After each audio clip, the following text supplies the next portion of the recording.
What's good, y'all? Elvis here, back again with another episode of Better Barbering. For people that don't know, Better Barbering is a series that I started where I share tips and tricks that made me a better barber, that other people can use to make them better barbers, and I do the better people. I'm not bumpy no more. I got the fresh retwist. Shout out to my loctician, Zoe.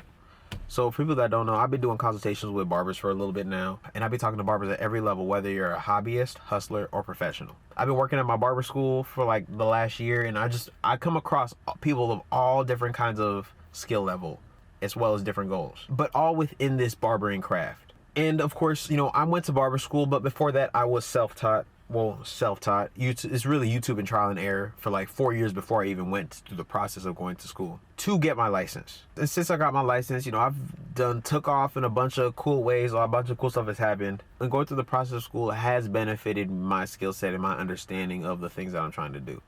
But I talk to barbers a lot, and some of them, they don't care to get a license. And I can completely understand, because I went unlicensed for like 4 years, but also I wasn't cutting in the shop, so I wasn't technically doing anything illegal. I was just either cutting in my dorm or like my student apartment. So it's not like State Board was really going to pull up on my residence, because I wasn't advertising it as a shop or anything. I was just an independent, unlicensed barber with a lot of motion. And going through my own process of barber school, as well as working at a barber school now, I'm seeing what aspects of barber school actually help me towards the goals that I had for myself in this, 9 years that I've been cutting hair seriously. And a lot of barbers don't want to go through the process of that for a piece of paper. Well, today's question is like, who cares about a license? Who cares about a license? Trick question. State Board cares about a license. Outside of State Board, how much has a license really helped my career as a barber? While I did go ahead and get a license and then take a bunch of leaps within my career, I'm not going to sit here and tell you that the license was specifically required for me to do the things that I want to do right now. But for sure, it made it easier getting in certain doors because I was already qualified, quote unquote. And I say qualified with quotes because having a license or passing your State Board test only realistically shows that you know bare minimum how to do a service, as well as how to do it in a sanitary fashion or the proper way. It doesn't even necessarily mean you're good at cutting hair or good at interacting with clients or good at doing the things that actually grow your barbering business and allows you to prosper within this industry. Many people that I meet in barber school or after barber school kind of treat barber school like college, where they go and they assume that they're going to be spoon-fed all the relevant information that they need to, and then they're done learning after that process. If you're aspiring for excellence in any industry, any craft, the learning never stops. So if you think it's just a hoop you got to jump through and then you can do whatever you want, doing whatever you want requires learning new languages at new levels. You could be a great hair cutter, but not be a great barber. The difference between a hair cutter and a barber is a hair cutter is good at the art of cutting hair. A barber is good at the art of building relationships with clients. You don't have to be a great hair cutter to be a great barber and make great money as a barber. There's many people that are fantastic hair cutters, but they're shitty barbers, so they have little to no client retention. People don't actually want to book with them. They don't want to invest in a relationship with this individual. And so when you're thinking of it from that perspective, most clients don't actually care if you have a license. They're not looking to check your credentials. They're not looking to check if you had a license at some point, if it's up to date. There's so many unlicensed barbers I know that people just trust your ability off of either your work or your interaction with them. There's been many people that got recommended to me off word of mouth when I was cutting in my living room. Some of them assumed I had adequate education because I was doing it well. Some people knew I didn't have any kind of paperwork. I was in school for chemical engineering, and he's just gifted with clippers, and I trust his ability as well as the interaction with him. So I'm not going to sit here and act like a license opened up a whole bunch of doors for me specifically as far as what I was trying to do. I just felt like I wanted to cover my ass. Like, I didn't want to be in any kind of position where State Board could come in and shut my shit down. I didn't want to be in a position where I didn't have agency to do what I wanted. So I jumped through the hoops of barber school to do that. But I also utilized my time in barber school to the best of my ability. When I first went in, there was not so much my instructors could teach me as far as bare minimum doing a good haircut, because I've been doing this for 4 years. I've already pretty above average at my ability of cutting hair. So there wasn't so much that they could teach me to make me be better as far as the fundamentals, but they gave me a bunch of complementary game that really refined my ability as a barber. It really refined my ability to be able to connect with people, my soft skills, my more social skills. I became a lot more sociable. When I first went into barber school, I was not coachable about shit. I thought I knew everything. As I got humbled and I started seeing the places where I was deficient, that's the stuff I focused on learning. Even before I enrolled in barber school, I went out of my way to learn what I needed to do to be as sanitary as possible. I already had a barber side jar and knew how to use all that stuff before I ever went to barber school. Even though most clients in an unlicensed environment don't care about the little things like that, but I wanted to be on a professional level outside of my credential. And that attention to detail, that attention to excellence also attracted me a whole bunch of clients, because they knew he might not be doing this legally, but I see him clean all his shit. Nobody can say his hygiene and his sanitation is not on point. Just commitment to excellence is the most attractive thing. Like, just as a person, anything that's attractive within a person gets translated into being attractive within a barber. So becoming a better person, what you consider a better person, is going to attract people that resonate with what that better version of you is. And especially if your price point low, people aren't super pressed about you having the credentials. They're willing to invest in you to see what you can do. And a lot of them are willing to invest in you over time. A bunch of the clients I have now, I was cutting when I was charging less than $10. Like, shoot, 8 years ago. Now I charge $70 minimum for a haircut, and they pay me and they tip. But it's not because of a specific haircut or a specific credential. It's because of the investment in the relationship with me. And that can only happen because I was willing to invest in myself, as well as invest in the people I'm around with my energy and my attention, as well as intention. So I wouldn't even say clients care. If a client really cares about the specifics of your credentials, they do not trust your ability. I think that applies 100%.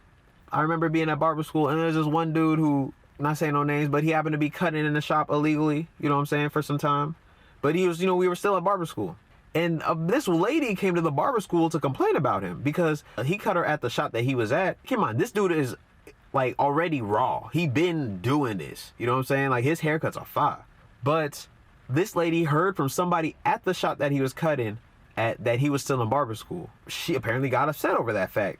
Keep in mind though, didn't have a problem with the haircut, didn't say shit about the haircut, but pulled up to the barber school maybe about 2-ish weeks after that she got this haircut and started complaining about, oh, one of your students here was cutting illegally, and I want to say something to the state board and blah blah blah blah blah. And one of my instructors, Mr. Hooker, God rest his soul, he was trying to remedy the situation. He was like, okay, well, like, what's the problem? Who was the barber? And she knew the barber's name, but could not point him out in a room. Like, there's not as many students here, but he's in the room with us, and she can't point this nigga out in the room. And I'm sitting here like, that's really crazy. Like, she came all the way here to air out a problem with somebody she don't even know the face of. And my instructor's talking about, well, how can we remedy the situation? And she's like, it's not right that he was charging, at this point he was charging like $20. She's like, it's not right that he was charging money and he wasn't licensed and blah, blah, blah, blah, blah. So she's going back and forth and causing a ruckus for maybe like 20 minutes. And Mr. Hooker's like, yo, do you just want your money back? And she's like, yeah, I'll just take the money back. She was threatening to go to state board, fuck this nigga whole career up, set him up for failure. Over $20. She got the $20 back. She was fine. Didn't have a problem with the haircut. She wanted to take advantage of the situation. And that's one thing that is good about having credentials. I'm gonna keep it a stack. Sanitation is the most fucking important when it comes to this. As a barber, if your sanitation is off, that is a public health crisis. Like, I'm glad we have state board, and even if it feels like bureaucracy and it's just a bunch of bullshit, it's better than the alternative. Because if we had a bunch of people out here unlicensed, there was no regulation, everybody and their mom would have ringworm. Ringworm, or things that are much worse you can't get rid of. And so I think there are benefits to having a license and whatnot, but there's been many times as a class at my barber school, we would take a little field trip to one of the shops that are around. We see people violate a bunch of state board practices. If you work in a real shop, you're gonna see a bunch of state board violations, more than likely. We walk in with our instructor, the first dude in the chair, the owner of the shop, he take a comb out of the barbicide jar. It's full of, barbicide disinfectant or whatever. It takes it out of the barbicide, wipes it on the dirty ass cape on the client, and then starts combing his hair. Keep in mind, it defeats the whole purpose of putting it in the barber side, especially if you're putting on that dirty ass cape and then put it on their head. But most clients don't think about things like that or care too much about the specifics. You could do that 10 times and you might not spread anything, but let's say one time that shit is not adequately cleaned and then disinfected, and then let's say you're combing somebody's hair, they might have some kind of like mole or abrasion on their scalp, and now there's blood contact. Now you'd have opened up a whole nother can of possible biological harm. You know what I'm saying? Most clients aren't gonna think about shit that deep, but it's not their job to think about the shit that deep. It's our job as professionals to be on it. So I'm gonna stand on like, yeah, most clients don't care about your credentials. They don't care about your license. But if you plan on doing anything substantial in this industry with a certain level of security, I would recommend getting that license. Or if your state has more of an apprenticeship program where you don't necessarily need to go to barber school, do that. But make sure your fundamentals as far as sanitation are perfect, because all it takes is one dirty clipper accusation to really start fucking up your credibility. And I'm gonna be honest with you, if cutting hair is strictly a bag move for you and you're not willing to go through the process of learning to be excellent within your craft, that includes communication, sanitation, all the different layers of skill sets that you have to do to be proficient at this, this is not the thing for you. And all those kind of barbers and all those kind of individuals aren't people that actually end up getting to a real bag, because they're trying to take shortcuts. And how you do one thing is how you do everything.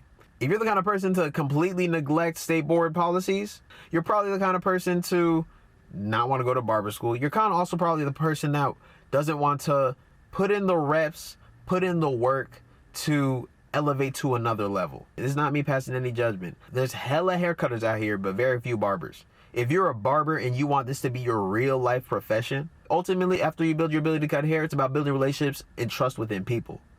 And if you don't even trust yourself to do what you need to do, clients are gonna find it hard to trust you as a person. It's not even strictly off sanitation stuff. If you're the person to cut corners here, clients know when you're rushing on somebody's head, you're trying to get them out the chair, and this is a check to them.